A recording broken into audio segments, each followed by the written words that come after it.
തൃത്വം എന്ന ഉപദേശം പുതിയ നിയമത്തിൽ വളരെ വിശദമായിട്ട് നമുക്ക് മനസ്സിലാക്കാനായിട്ട് കഴിയുന്നുണ്ട്. ഒന്ന്, യോഹന്നാൻ സ്നാപകന്റെ പ്രസംഗത്തിൽ ഒരു തൃത്വ സൂചനയുണ്ടായിരുന്നു.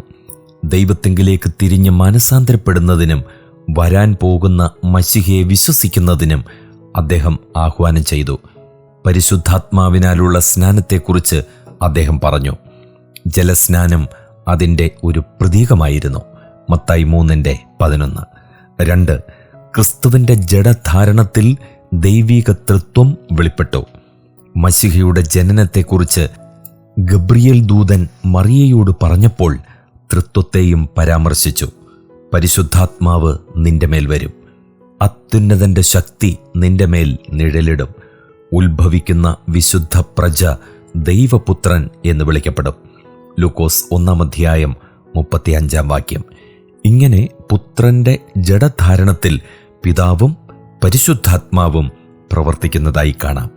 3, ക്രിസ്തുവിൻ്റെ സ്നാനസമയത്ത് ദൈവിക തൃത്വം സ്പഷ്ടമായി വെളിപ്പെട്ടു. പുത്രൻ സ്നാനപ്പെടുന്നു. പുത്രനെ അംഗീകരിച്ചുകൊണ്ട് പിതാവ് സ്വർഗത്തിൽ നിന്ന് സംസാരിക്കുന്നു.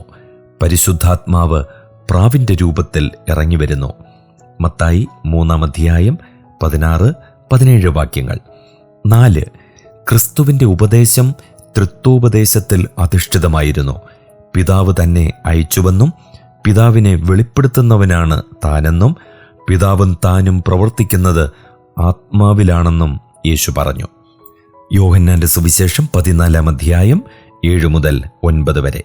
എന്നാൽ ഞാൻ പിതാവിനോട് ചോദിക്കും, അവൻ സത്യത്തിൻ്റെ ആത്മാവെന്ന മറ്റൊരു കാര്യസ്ഥനെ എന്നേക്കും നിങ്ങളോടുകൂടെ ഇരിക്കേണ്ടതിന് നിങ്ങൾക്ക് തരും.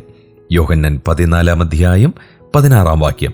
ദൈവമായ പിതാവ് പുത്രനെ അയച്ചു, പുത്രനായ ദൈവം ആത്മാവിനെ അയച്ചു.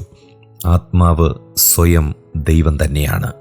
5, ക്രിസ്തുവിൻ്റെ മഹാനിയോഗത്തിൽ തൃത്വത്തിൻ്റെ വ്യക്തമായ പ്രസ്താവനയുണ്ട്. ആകയാൽ നിങ്ങൾ പുറപ്പെട്ട് പിതാവിൻ്റെയും പുത്രൻ്റെയും പരിശുദ്ധാത്മാവിൻ്റെയും നാമത്തിൽ സ്നാനം കഴിപ്പിച്ചും. മത്തായി 28:19. നാമം ഒന്നാണ്, എന്നാൽ ആ നാമത്തിനുള്ളിൽ 3 ആളത്വങ്ങളുണ്ടെന്നുള്ളതാണ് ശ്രദ്ധേയമായിട്ടുള്ള കാര്യം. 6, ലേഖനങ്ങൾ ക്രിസ്തു പഠിപ്പിച്ച തൃത്വത്തെ വ്യക്തമായി രേഖപ്പെടുത്തി. പെന്തക്കോസ്ത് നാളിൽ തൃത്വത്തിൽ മൂന്നാമനായ പരിശുദ്ധാത്മാവിൻ്റെ ആളത്വം പ്രത്യക്ഷമായി. പെന്തക്കോസ്തിനെ വിശദമാക്കിക്കൊണ്ട് പത്രോസ് പ്രഖ്യാപിച്ചു, അവൻ ദൈവത്തിൻ്റെ വലഭാഗത്തേക്ക് ആരോഹണം ചെയ്ത് പരിശുദ്ധാത്മാവ് എന്ന വാഗ്ദത്തം പിതാവിനോട് വാങ്ങി. നിങ്ങൾ ഈ കാണുകയും കേൾക്കുകയും ചെയ്യുന്നത് പകർന്നു തന്നു. അപ്പോസ്തലപ്രവൃത്തികൾ 2:33. അങ്ങനെ പെന്തക്കോസ്തിൽ സഭ തൃത്വോപദേശത്തിൽ സ്ഥാപിതമായി.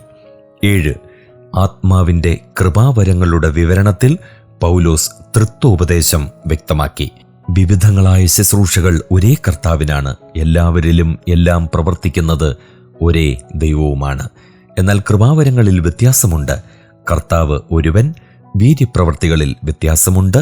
എങ്കിലും എല്ലാവരിലും എല്ലാം പ്രവർത്തിക്കുന്ന ദൈവം ഒരുവൻ തന്നെ. 1 കൊരിന്ത്യർ 12:4-6. 8, പത്രോസ് രക്ഷയെ തൃത്വത്തിൽ നിന്ന് ലഭിക്കുന്നതായി പറയുന്നു.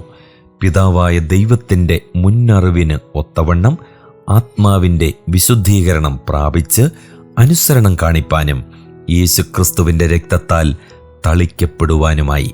1 പത്രോസ് 1:2. 9, അപ്പോസ്തോലിക ആശീർവാദവും തൃത്വ സംബന്ധിയാണ്. കർത്താവായ യേശുക്രിസ്തുവിൻ്റെ കൃപയും ദൈവത്തിൻ്റെ സ്നേഹവും പരിശുദ്ധാത്മാവിൻ്റെ കൂട്ടായ്മയും നിങ്ങളെല്ലാവരോടും കൂടെ ഇരിക്കുമാറാകട്ടെ. 2 കൊരിന്ത്യർ 13:14. ഈ ത്രിയേകത്വ വിശ്വാസം യാതൊരു പ്രയാസവും കൂടാതെ സ്വീകരിച്ചത് നൂറ്റാണ്ടുകളായി ഏകദൈവ വിശ്വാസത്തിൽ വേരൂന്നിയ ഒരു ജനതയായിരുന്നു എന്നത് അത്ഭുതകരമാണ്. ത്രിയേകത്വോപദേശത്തെ തിരുവെഴുത്തുകളിൽ സിദ്ധാന്ത രൂപേണ നൽകിയിട്ടില്ല, എന്നാൽ അതിൻ്റെ എല്ലാ അംശങ്ങളും വെളിപ്പെടുത്തിയിട്ടുണ്ട്.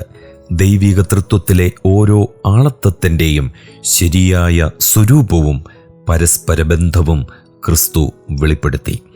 അതിൻ്റെ വെളിച്ചത്തിലാണ് സഭ ഇതിനെ സിദ്ധാന്ത രൂപേണ അവതരിപ്പിച്ചത്. നിക്കിയ വിശ്വാസ പ്രമാണത്തിൽ AD 375 അത്തനേഷ്യസിൻ്റെ നേതൃത്വത്തിൽ ഇത് സഭയുടെ വിശ്വാസമായി പ്രഖ്യാപിതമായി. പിൽക്കാലത്ത് കാൽവിൻ വളരെ വിശദമായി ഇതിനെ പുനരാഖ്യാനം ചെയ്തു.